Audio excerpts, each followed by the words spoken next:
Welcome to 2020. Tonight we talk about a four-letter word that's a curse for many families: debt. Many Americans are drowning in it, especially now as those holiday shopping bills come rolling in. So we're going to help with the stories of real people who've opened their doors and their financial books to us. But first, the big picture. Which isn't pretty. America's credit card debt has soared to a record $800 billion. People are putting out plastic to pay for everything, from groceries to 99-cent iTunes. And personal savings are at the lowest point since the Great Depression. Living within your means has apparently become a quaint idea, but it can be done. Case in point, two families we found living on opposite sides of the financial divide. Later, you'll meet the cheapest family in America, but now the big spenders who find themselves going for broke.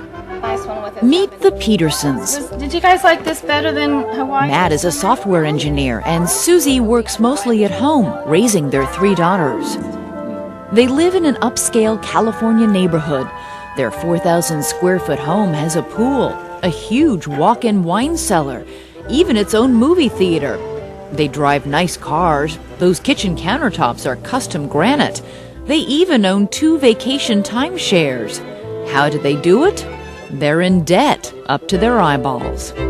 We have $60,000 on credit card right now. Today their future is as gloomy as the water in their pool, their bank accounts as empty as the wine cellar, and their finances as tattered as the inside of their once glorious home. What keeps you up at night worrying about your financial situation?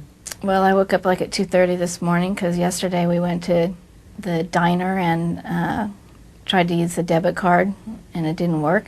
So how did the Petersons get so far in debt? It began 6 years ago when Matt lost his job and spent a year out of work. Susie opened a scrapbooking store and then a second before the business failed early last year. That cost them about $200,000, most of it borrowed money. There were also some bad real estate and stock investments, yet even as their financial situation worsened, the Petersons continued to spend. We took more vacation this year than any year. What? Since we've been married. You guys. I don't know. Okay, we need to be punished, I guess. Do you now wish you hadn't, though, spent that money? Nope. You don't regret it? I don't regret it at a minute. And sometimes we ask ourselves, well, if we were to die next month, how would this decision be affected?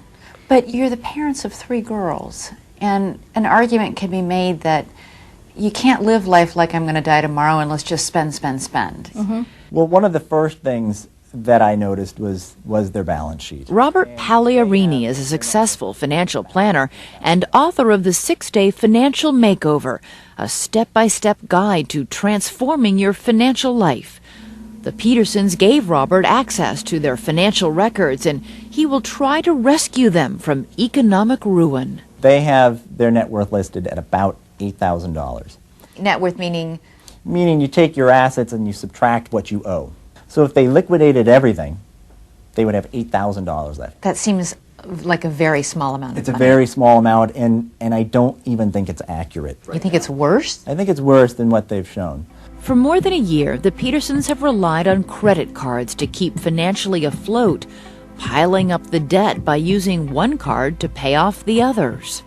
How close to the edge of ruin do you think you're living? We are on the edge.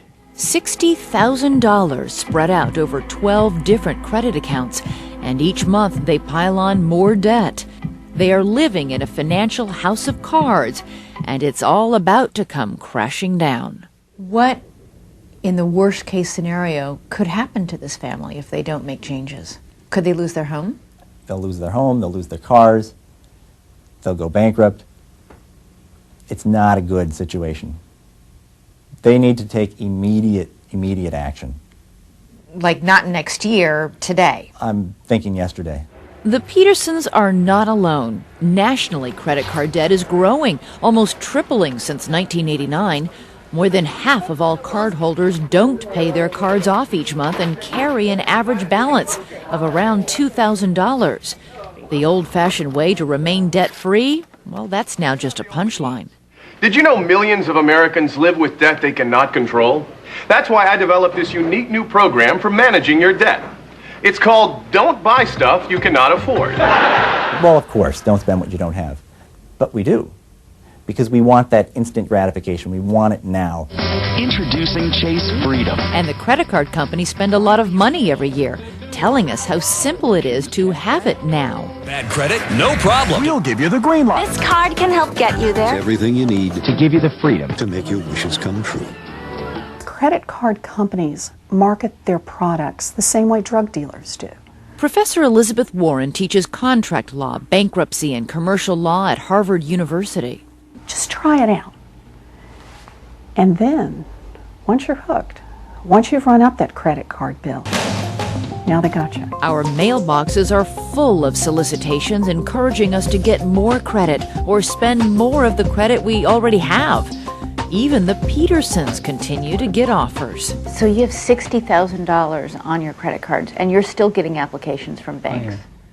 Professor Warren says ironically the Petersons, who struggle to make even the minimum payment on time each month, are much more valued than the family that pays the full bill every month. Credit card companies have a special word for the customers who pay in full every month.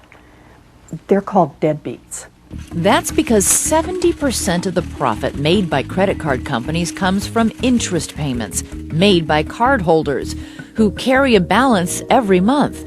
The Petersons, who make minimum payments every month and pay a lot of money in interest, would seem like the perfect customers. But Nessa Fettis, speaking on behalf of the credit card industry, claims her clients do not want customers like the Petersons. Credit cards should be used for short-term credit. They should be paid off in a short time. But aren't the credit card companies banking on people not being able to pay? Absolutely not. And banking Absolutely on people not. being That does late? That does not help the card issuers. People who pay late are at a greater risk of defaulting than people who don't pay late. But Professor Warren says that's not true. Nothing helps the credit card companies' bottom line more than fees and high interest rates they earn from consumers in trouble, like the Petersons. Take the Petersons' Chase Perfect Card MasterCard. The fee for a late payment or going over your spending limit, $39. The default interest rate they can charge if the Petersons pay their Perfect Card on time but are late on the car, a mortgage, or other payment, 32%.